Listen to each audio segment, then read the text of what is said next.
Yeah. Well, it's stuff is going to shoot you, yes. Yeah. The high priest would say a number of things to you when you were in these praise services, and you went to a number of them over a period of time. Mm-hmm. Talked about the issues of the great conflict. You've already touched on that a little bit. I want you to follow up on that a little bit more, Roger. Some of the things that you wrote in your book, Trip into the Supernatural, sounds a whole lot like what we as Christians today know as the Great Controversy. Mm-hmm. What were some of the things that he told you there? Well, he says that there's a great controversy going on between the force of good and evil, between Christ and Satan. And they always praise the great master, Satan, as a super intelligent being that he is, beautiful to behold, and if he ever appears to you, you won't be able to look upon him because it'll be too bright. It'll just ruin your vision. The high priest said he was in Chicago, and the Spirit appeared to him and said, Morneau and his buddy, George, has invited them to the service, and the fellow that is in charge while you're away says that he's going to wreck all the work that the spirits have done for the last few years to get these people into the society. So the high priest, which is in Chicago, picks up the phone and calls, and the spirit appeared to him, and he said it was the angel was so bright that he could not look upon him. And he says after he picked up the phone to dial, he couldn't dial the phone because of the fact that his vision was so terribly blurred by the light, the beautiful light of the bright being. And he asked, dial 0, and the operator came on, and she had to, dial for him. And they talk about many, many things in regards to, who's going to win this conflict. Any discussion about fire and brimstone? Yes. He says, the Bible people, talking about the Christians, they read in the Bible that, we're all going to land in a lake of fire and this and that. So that's baloney. He says the conflict is going to end peacefully. Christ is going to realize that you might as well abdicate the rights of this planet, take his few people on with him to his planet in the center of the galaxies, and we will be left with a master who will resurrect all his people that will be as numerous as the sand of the sea. See? And the master will rule forever and ever and ever. A happy people. And he named some of the people that's going to be there. I don't want to mention the names because they're known to history. Yeah. So that was quite impressive. Did you always feel, Roger, that these people were telling the truth? Oh yes, yeah. Yeah, they really had things down straight. But I was not satisfied with the answers. And there was something, and I understand now it was the Spirit of God saying, hold back, fellow. Hold back. And the priest had talked about us thinking seriously about being initiated into their cult. Right. So they let you come to sort of take a look-see, but you can't go back for several months. Oh, yeah. It's not a matter of whether you're going to be initiated or not. It's when. Okay. You see? So they begin to press you for a commitment. So the priest said, look, fellows, I'm not going to pressure you into anything, okay? But I want to show you what the spirits can do for a devoted servant. We went downstairs, not through the staircase that I talked for the worship room of the gods, but at the other end of the building, went downstairs. And a number of times I'd gone there to the men's room and I heard these typewriters clicking like the dickens. Man, it's going. I said, why do we have a lot of people typing in there, in that room? Well, we went there that evening and he knocked and the man says, come on in. And there was all those typewriters moving along by themselves, typing at the speed that I'd never seen before. And not only that, the high priest says, I want to show you something clever. So he said, follow me. So we went around the table. There was like 2 long tables, and they had about 10 typewriters. And he says, now notice that the typewriter types to the right, then doesn't go back. It types back to the left. Isn't that something? I had never heard of things like that before. He said the spirits are doing the work. And he introduced us to the man. And the man is a lawyer. And he said, how much money did you make last year? Oh, he says, send us 6 figures. You see? So this lawyer had a business in the building that housed the worship room. Oh, yeah. And he had a whole room full of typewriters. Yeah. And he put paper in there, and demons That's typed. all he did. Put typewriter, paper in there. It was And what came out? What was it that came out? different briefs for court cases. And so he would sell these to people? Oh, yeah. Okay. He had the service to the legal profession. And the high priest was The showing... United States and Canada. So the high priest was showing you this to give you an idea about the kinds of blessings that you would That's receive? right. Yeah. But after you left that typewriter, the room where the lawyer was, they tried to draw you into a commitment by getting you to make a public profession. Tell us about that. Well, they have a super beautiful resort in the Laurentian Mountains, which is north of Montreal, north of Saint Agathe. Saint Agathe is a famous name there in Montreal. Montrealers, because they all go Saint Agathe or north there, you know, the summer home and that. So they had a big resort up there for their people, you know. So it's a closed society. And they had on October the 30th, Halloween, is that? October 31? 31, last day of October. They had what they call live animal sacrifices. I don't know what it is, but they did. We could never find out. By the time that the Lord pulled me out of there, I had not yet found out what it was. So you have this intrigue involved in there. And he talked about three very unique services that I attended there that sit on my mind forever. One was entitled Christian Idolatry. Another one was entitled The Super Deception of a Glorious New Age, which actually applies to the New Age today. And this was 1946 that we're talking. And then the other one was Satan's Great General Council of the 1700s. And I must say the things that I heard there was an eye-opener. First of all, we'll go through the Great General Council. Okay. At the beginning of the 1700s, said the high priest, Satan and all his spirit counselors held a Great General Council with one purpose in mind. It was to prepare for the great industrial age that was soon to break upon the world. And Lucifer also foresaw another age that was to follow that, where tremendous scientific discoveries would be made by people, and we would enter a unique age that would change the way that everybody lives. It would also serve to usher in the end times and the close of the great controversy between the forces of good and evil. And the priest said that Lucifer had been studying the Bible, and he found in Daniel 12:4, where we are told about the time of the end, many shall run to and fro, knowledge shall be increased. He understood it to be that we're getting to that point. And he had, with all the spirit counselors, to change their modes of operation in order, you know, to ensnare people. And he devised a way whereby people would disqualify themselves from being members of Christ's kingdom.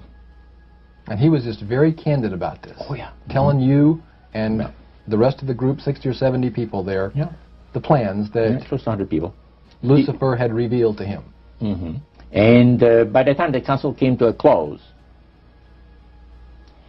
they had three major policies that were going to be followed. First, they were to see to it that humans would be made to believe that Satan and his angels do not really exist. Because up to that time, you could walk down a street of Paris and you would have signs that would say where you have a soothsayer or, you know, or a fortune teller of some type, and if you want to put a curse on someone, you could go and see this other old lady over there, you know, the old witch. That's the way it goes. But now it had to change. Lucifer says, we have to make sure that people, humans, get to believe that Satan and his angels do not really exist. You know, Roger, that's interesting because a recent research study report that I read indicated that in a national survey, I believe it's over 75% of people do not really believe in a real tangible devil. But there is one.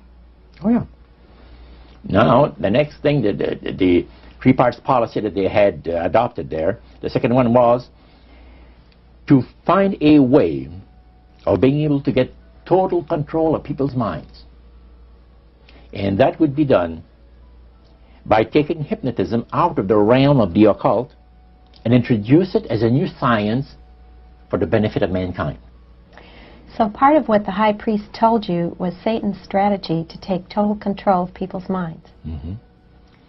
They felt that by taking hypnotism out of the realm of the occult and introducing it as a new science for the benefit of mankind, they could then use people of great renown, educators, people of capacity, that would do great things, such as supposedly regress people in time to former lives that they had.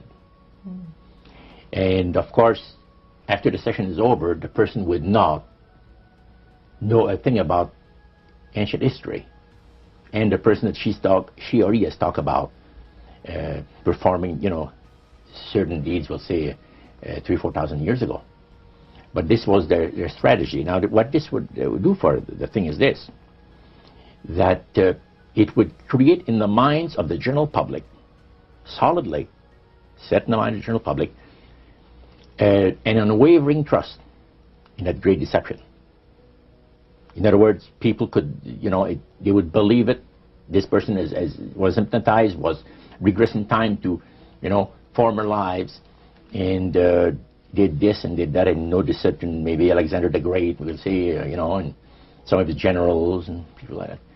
And the person, after the session is over, you know, comes out of hypnotism, and he or she doesn't know what she's talked about. So now this would be a way of de-Christianizing the Western world through the avenue of mysticism. Now the time came when Lucifer decided that he had to choose a person to initiate this thing. And Franz Mesmer, which was an Austrian physician, was chosen. Because the priest told you all of this? Oh, yeah. Okay. Because he was most capable.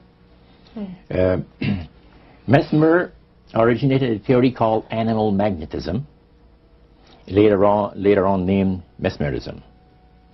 Mesmer was led by the spirits to believe, and this is what the priest said, was led by the spirits to believe that certain persons have a magnetic influence within themselves, so to speak, that would cause them to have great power over other persons, even to the point of placing them into a trance. And at that time, that was readily accepted by people in general, at the time that Mesmer lived. So people realized, you know, that some people got a capacity to put you into a trance. That's the way. Now, by the time that he died, in 1815, a lot of the physicians in Europe were using hypnotism as a means of anesthesia.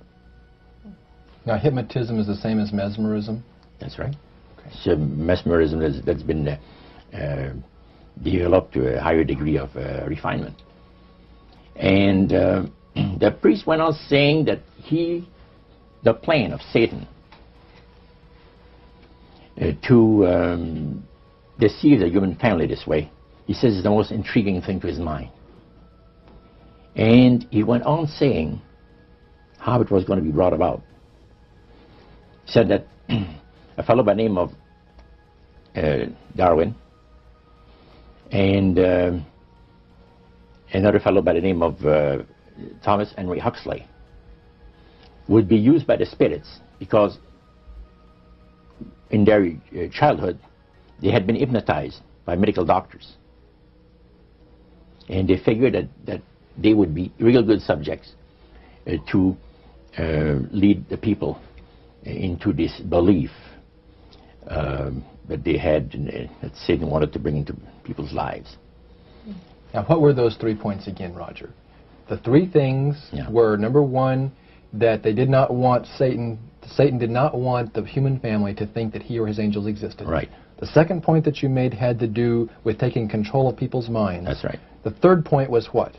Was to destroy the Bible without burning it. Okay. See? And what was his strategy on that? On that, it was very interesting.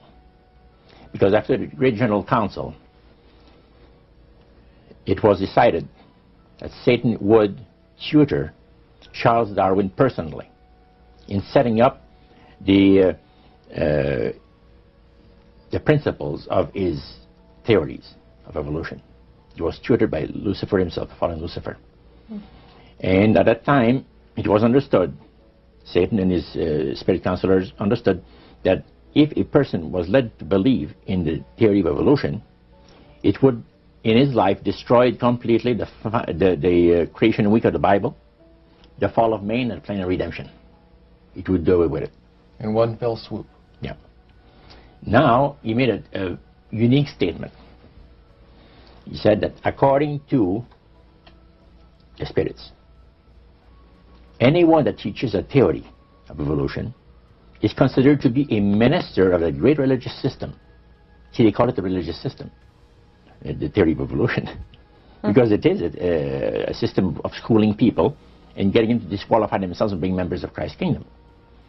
And he said that every teacher of that theory is recognized by the spirits as a person of great value and receives a very special unction from Satan himself, giving great power to induce spiritual blindness, to convince and convert.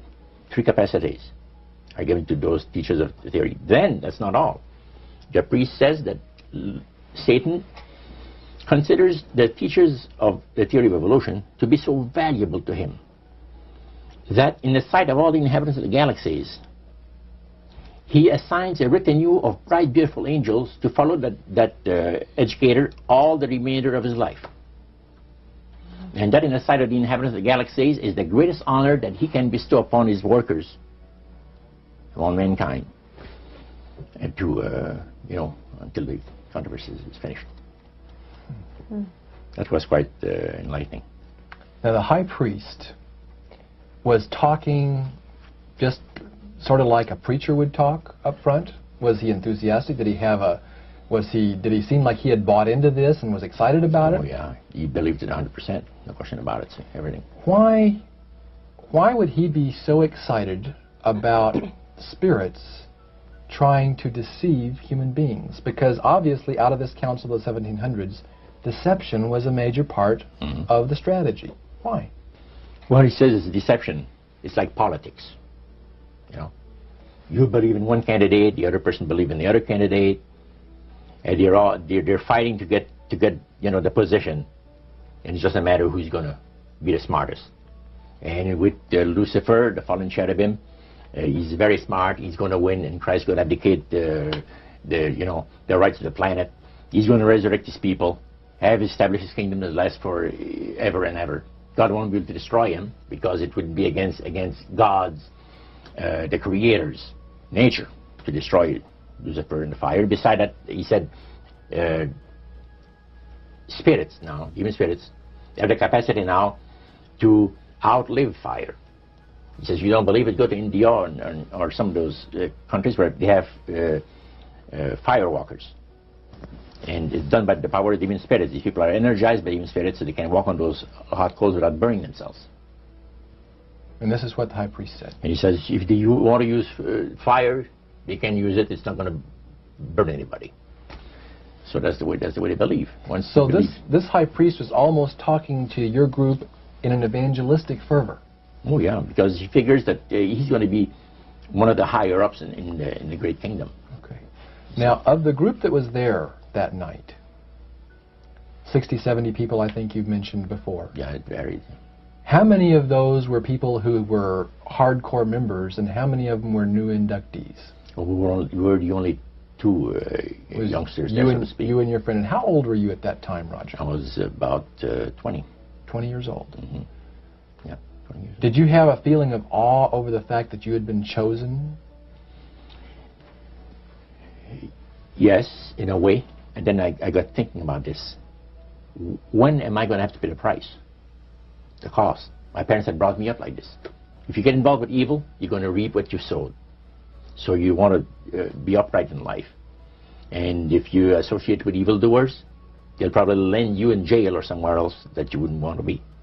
So there's always a price to be paid. So you had that little something maybe instilled by your mother and father a long time ago that kept you from making that full commitment.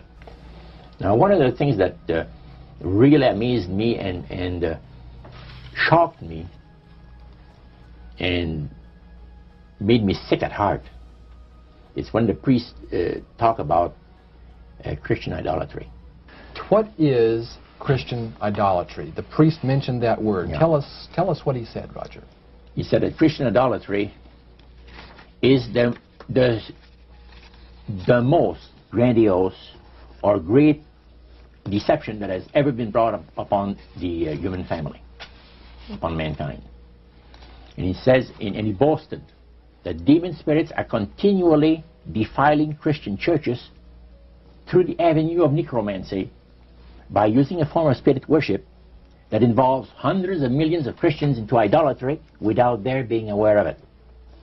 Now, what is necromancy? Describe or define necromancy for me. Their belief, popular belief of necromancy, is to conjure the spirits of the dead.